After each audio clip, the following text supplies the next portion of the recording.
field. This one's deep. Going back is Greene at the fence, jumping up and made the catch. What a play!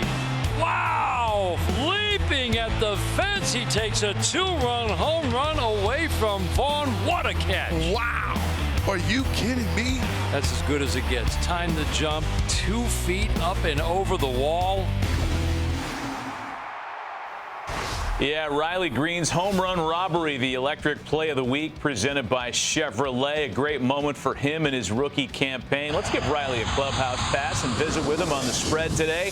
Riley, congratulations on that moment, and congratulations on a pretty good run through the Grande Ligas here in your rookie year. Let's talk about that catch first of all and get it out of the way. What are you thinking when you leave your feet? Were you able to see the ball into your glove? Because it looked like you were trying, but there was a weird angle. Talk us through that great play. I got a really good jump. There was a ball that was hit there a couple pitches before that went over the fence, and you know it kind of took off. So I was kind of weary on if it was going to get out or not. So I got to the fence and you know, just kind of jumped up, threw my glove up there, knew I had a shot of it hitting my glove, and just, you know, kind of said a prayer and it went in. So you're being too modest. I mean, your ability is off the charts, man. Your athleticism is fun to watch. Let me ask you, though, I mean, at this stage of your career, and maybe this has changed from your amateur days, is it easier on the ball coming in? Do you have an easier time in or the ball going back? Which one is easier for you? I think the ball going back, just because I feel like you have more time. You know, you can really, you know, look at the ball. I feel like the ball coming in, you have to, you know, your full sprint coming in.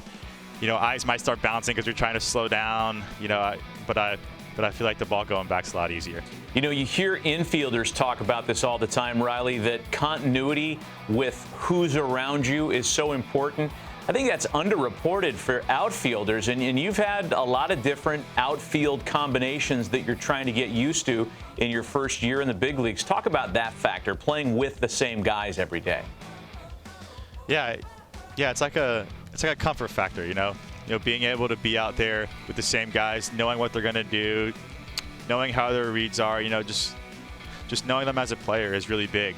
And, you know, being able to play with them every day and, you know, getting the comfort factor of them, you know, makes me more comfortable in the outfield, and it makes me a better outfielder when they're around me.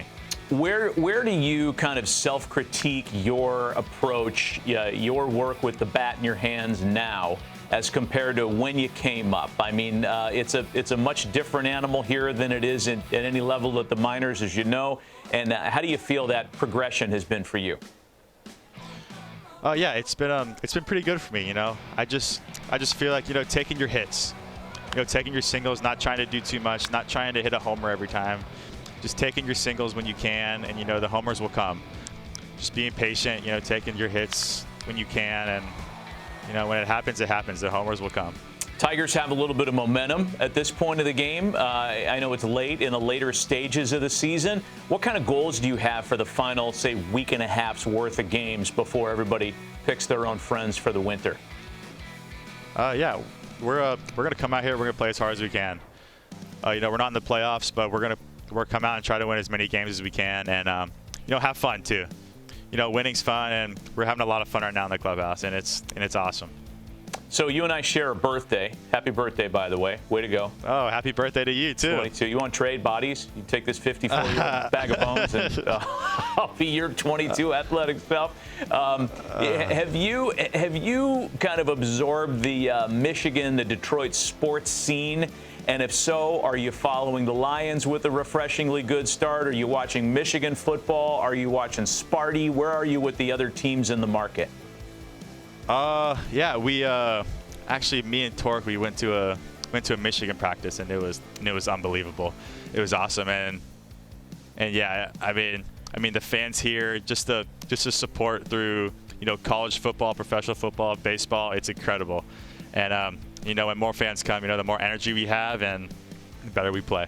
So you're you look like a coach in those pictures, dude. Like, you got the glasses on and the beard, and you're standing there like that. You look like a coordinator or something. You're a Florida guy, and Orlando, you're home not far from Lakeland, where the Tigers have trained for years and years and years. Do you have memories or orientations as a fan watching the Tigers as a kid, or did your kind of partisanship to that brand start when you got drafted? It started when I got drafted. I wasn't really familiar with the Tigers at the time, but when I got drafted, you know, I figured out all the new faces, you know, all the really good players that played on the Tigers and all the really good players we have now. So it was kind of cool, you know, like learning all the history behind the Tigers. I see you're in there today against the lefty. Is that something that AJ has challenged you with a little bit more, starting against righties and lefties alike? Yeah. You know, I feel like if you can hit both, you're always going to be in the lineup. And one of my main goals is to be able to hit lefties and righties. And you know, I'm gonna keep working at it every day. But I want to stay in the lineup, and you know, being able to do that is hitting lefties and righties. Got it. All right, let's hit you with some hot plate questions, some quick hitters on food. Where has been for you so far the best city that you've traveled for dining after or before a game, away from the ballpark? I would say Chicago. We went to some really nice steakhouses. I forgot their names, but went to some really nice steakhouses there. Got some really nice sushi at a really nice sushi place. So yeah, I'd say Chicago. I'm sure those proprietors of those great steakhouses will be thrilled to hear that they were so good that you've forgotten their names. But I do understand where you're coming from there. Last big team meal, who picked up the check? Gosh, I don't know. Probably Tucker Barnhart. Okay, all right. That guy with a little glue in his pocket for gold gloves and all that stuff, sure. Where is the best clubhouse spread other than the home side at Comerica Park?